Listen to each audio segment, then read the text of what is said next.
বন বিষয়াৰ ছত্ৰছায়াত লঠঙা হ'ল এখন সেউজীয়া বনাঞ্চল। খালিংদুৱাৰ বনাঞ্চলৰ ননৈ ৰেঞ্জত বন ধ্বংসযজ্ঞ। বনদৈচুৰ সৈতে মিতিৰালি পাতি এফালৰ পৰা চলাইছে বন ধ্বংসযজ্ঞ। ওদালগুৰি জিলাৰ খালিংদুৱাৰ সংৰক্ষিত বনাঞ্চলৰ ননৈ ৰেঞ্জত সংঘটিত হৈছে এই ভয়ংকৰ ঘটনা। বনদৈচু নহয়, এইবাৰ চৰকাৰী বিষয়া নামিল বন ধ্বংসত। ৰক্ষকেই ভক্ষকৰ ৰূপত স্বয়ং বন বিষয়া প্ৰাঞ্জল তালুকদাৰ।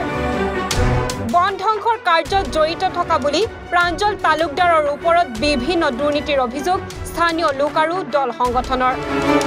খালিংদুৱাৰ সংৰক্ষিত বনাঞ্চলৰ ননৈ ৰেঞ্জৰ বন বিষয়াই এফালৰ পৰা গছ কাটি তহিলং কৰিলে বনাঞ্চলখনত। বনাঞ্চলখনৰ বহু প্ৰাপ্তবয়স্ক মূল্যৱান গছ কাটি লঠঙা কৰাক লৈ তীব্ৰ প্ৰতিক্ৰিয়াৰ সৃষ্টি হৈছে প্ৰকৃতি প্ৰেমী তথা সচেতন মহলৰ মাজত। ঘটনাৰ সৰজমিন তদন্তৰ বাবে বনাঞ্চলৰ কাৰ্যালয়ত উপস্থিত হয় এটি সাংবাদিকৰ দলৰ লগতে লাচিত সেনাৰ এটা সজাতি দল।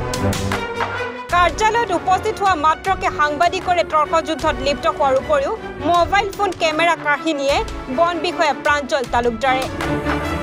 নিজৰ ব্যৰ্থতা ঢাকিবলৈ বন বিষয়াগৰাকীয়ে সাংবাদিক আৰু লাচিত সেনাৰ দলটোক দুৰ্ব্যৱহাৰ কৰাৰো অভিযোগ উত্থাপন হৈছে। ইয়াৰ পূৰ্বেও ৰেঞ্জাৰৰ বিৰুদ্ধে আছে বহু অনিয়ম আৰু জালিয়াতিৰ অভিযোগ। এফালে চৰকাৰী সেউজ অসমৰ নামত কোটি কোটি খৰচ কৰি গছপুলি ৰোপণৰ অভিলাষী আঁচনি ৰূপায়ণ কৰিছে, কিন্তু আনফালে এছাম দুৰ্নীতিগ্ৰস্ত বন বিষয়াই বনদৈচুৰে মিতিৰালি কৰি বনাঞ্চলৰ বুকু উদং কৰি আহিছে। চৰকাৰৰ কঠোৰ নীতি আৰু অনুশাসনেও এইসকল বনদৈচুৰূপী বন বিষয়াৰ গা লৰাব পৰা নাই। অকল বন ধ্বংসই নহয়, অঞ্চলটোৰ নৈৰ বুকুত দীৰ্ঘদিন ধৰি চলিছে বন মাফিয়াৰ সাঁতোৰা। নদীৰ বুকুৰ অবাধ খননে অঞ্চলটোৰ জৈৱ বৈচিত্ৰ্যলৈ কঢ়িয়াই আনিছে ভাবুকি। অভিযোগ অনুসৰি বন বিভাগৰ জ্ঞাতাৰ হাৰে চলিছে শিল বালিৰ অবাধ লুণ্ঠন। তদুপৰি খালিংদুৱাৰ সংৰক্ষিত বনাঞ্চলৰ অন্তৰ্গত বহু অঞ্চলত বন বিভাগৰ সহযোগত চলি আছে বহু কাঠফলা মিল।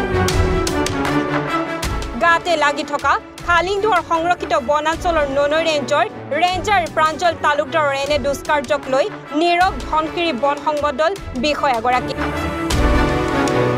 বনাঞ্চলখনত চৰকাৰী পৃষ্ঠপোষকতাত চলি থকা বন ধ্বংস বন্ধ নহলে বীৰ লাচিত সেনাই আন্দোলনৰ পথ গ্ৰহণ কৰাৰ হুংকাৰ দিছে। সাংবাদিক নিগ্ৰহৰ অপচেষ্টাত ব্ৰতী হোৱা ৰেঞ্জাৰ প্ৰাঞ্জল তালুকদাৰৰ বিৰুদ্ধে কঠোৰ ব্যৱস্থা গ্ৰহণৰ দাবী তুলিছে সাংবাদিক সংগঠন ডিমাকুচি মিডিয়া ফৰামে। বিটিআৰৰ ওদালগুৰি জিলাৰ খালিংদুৱাৰ বনাঞ্চলৰ আমি বন বিভাগৰ কাৰ্যালয়ত গৈ আজি ডিমাকুচিৰ ওদালগুৰি জিলাৰ কেইটিমান সংগঠন বীৰ লাচিত সেনাকে ধৰি সাংবাদিক বন্ধু কেইজনমানৰ লগত আমি আচলতে তাত পৰ্যবেক্ষণ কৰিবৰ কাৰণে গৈছিলোঁ।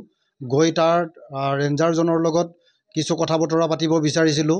এটাই কথা বতৰা পাতিব বিচাৰিছিলোঁ যে ৰাইজৰ অভিযোগ আছিল, এই বৃহত্তৰ অঞ্চলৰ এটাই ৰাইজৰ অভিযোগ আছিলে যে তাত অবৈধভাৱে কিছুমান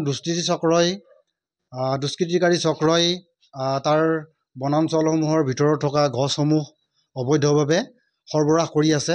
গতিকে সেই খবৰটো আমি পাই ৰেঞ্জাৰ ডাঙৰীয়াৰ লগত কথাখিনি পাতিবলৈ গৈছিলোঁ। কিন্তু কথাখিনি পাতিবলৈ যাওঁতে তেখেতৰ অনুপস্থিতিত আমি তেখেতক যোগাযোগ কৰিছিলোঁ যে তেখেত ক'ত আছে। তেখেতে আমাক জনালে যে ওদালগুৰিৰ কোনোবা এটা কাৰ্যালয়ত আছে। তাৰপিছত তেখেতে ক'লে ঠিক আছে আপোনালোকে অকণমান ৰখি দিয়ক, আমি গৈ আছোঁ। তেখেতে অহালৈকে আমি ৰখি দিয়াৰ পিছত তেখেতে আহি আমাক পুনৰ যেতিয়া কাৰ্যালয়ৰ ভিতৰত বহিবলৈ দি যিখিনি অভদ্ৰ ব্যৱহাৰ আচৰণ কৰিলে, আমি বীৰ লাচিত সেনা অসম আমাৰ সাংবাদিক এই জগতখনৰ বিশেষ কেইগৰাকীমান সাংবাদিক বন্ধুক যিখিনি অভদ্ৰ আচৰণ কৰিলে, আমাৰ লগত গৈছিলে ডিমাকুচি মিডিয়ামৰ ফৰামৰ সাধাৰণ সম্পাদকগৰাকীৰ লগতে তেওঁলোকৰ সদস্যসকল। গতিকে আমি এটা আচলতে মৰ্মাহত হৈছোঁ। আমি সাংগঠনিক কাম কাজত গৈছিলোঁ, ৰাইজৰ অভিযোগ পোৱাৰ কাৰণে গৈছিলোঁ, আৰু সাংবাদিকসকলেও ৰাইজৰ অভিযোগ পোৱাৰ কাৰণে তেখেতৰ ওচৰত বুজ ল'বৰ কাৰণে গৈছিলে।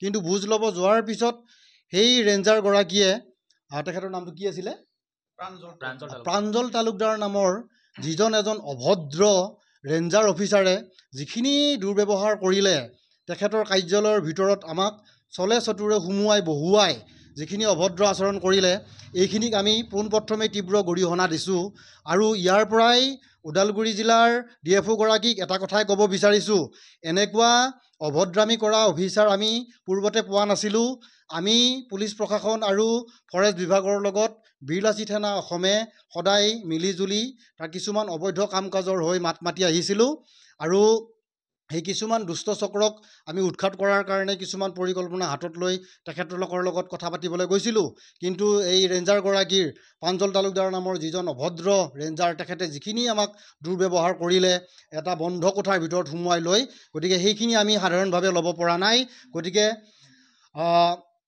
অসমৰ মুখ্যমন্ত্ৰী ডাঙৰীয়াই আচলতে সেউজ অসম গঢ়াৰ স্বাৰ্থত যিখিনি কোটি কোটি টকা খৰচ কৰি যিখিনি গছৰ পুলি ৰোপণ কৰি এটা আন্দোলনৰ সৃষ্টি কৰিছিলে সেইখিনি কিন্তু আমাৰ এই BTRৰ কেইগৰাকীমান ৰেঞ্জাৰ DFO লগ লাগি সেইখিনি ধ্বংস কৰাত উঠি পৰি লাগিছে কেইটামান দুষ্ট চক্ৰৰ লগত লগ লাগিছে তেওঁলোকে এই দুষ্ট চক্ৰৰ লগত লগ লাগি এনে তেতিয়া চৰকাৰ প্ৰশাসনক সদায় সহযোগ কৰি যাম কিন্তু যদি সেই কিছুমান কালপিত অফিচাৰে এই দুষ্ট চক্ৰৰ লগত লগ লাগি তেনেকুৱা অপকৰ্মৰ লগত জড়িত হয় তেনেহ'লে কিন্তু বীৰলাচি থানা অসম আৰু ডিমাকুছী মিডিয়া ফৰামে যে কেতিয়াও শান্ত হৈ বহি নাথাকে এই কথাখিনি তেখেতক আজি কৈ থলোঁ আৰু তেখেতৰ যিখিনি অভদ্ৰ আচৰণ তেখেতৰ হেনো তেজ গৰম হৈ থাকে তেখেতৰ তেজ গৰম ঠাণ্ডা আমি জুখিবলৈ যোৱা নাই কিন্তু তেখেতে এজন অফিচাৰ হৈ এজন চৰকাৰী অফিচৰ এগৰাকী মুৰব্বী হৈ তেখেতৰ যিখিনি অভদ্ৰ আচৰণ সেইখিনিকে আচলতে এটা বন বিভাগৰ কাৰ্যালয়ৰ এগৰাকী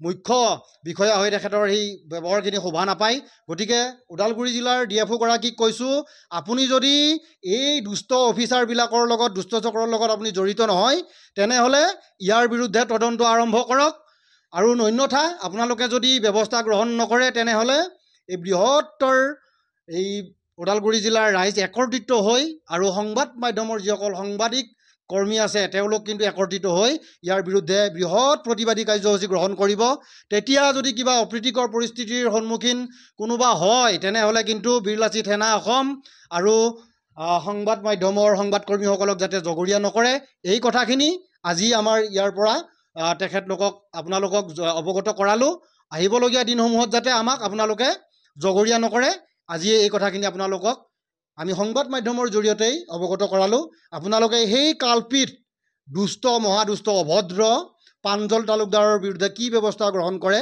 আমি আজিৰ তাৰিখৰ পৰাই বীৰলাচি থানা আৰু ডিমাকুছী মিডিয়া ফৰামৰ সকলো কৰ্মকৰ্তাই তদন্ত ৰাখিব আৰু চকু ৰাখিব গতিকে আহিবলগীয়া সময়ত কেনে পদক্ষেপ গ্ৰহণ কৰে আমি সদায় চকু ৰাখি যাম বুলি ইয়াৰ পৰাই কৈ থলোঁ ধন্যবাদ ভেৰগাঁও টংলাৰ পৰা চিন্ময় ডেকাৰ ৰিপৰ্ট এনি ভাৰত 24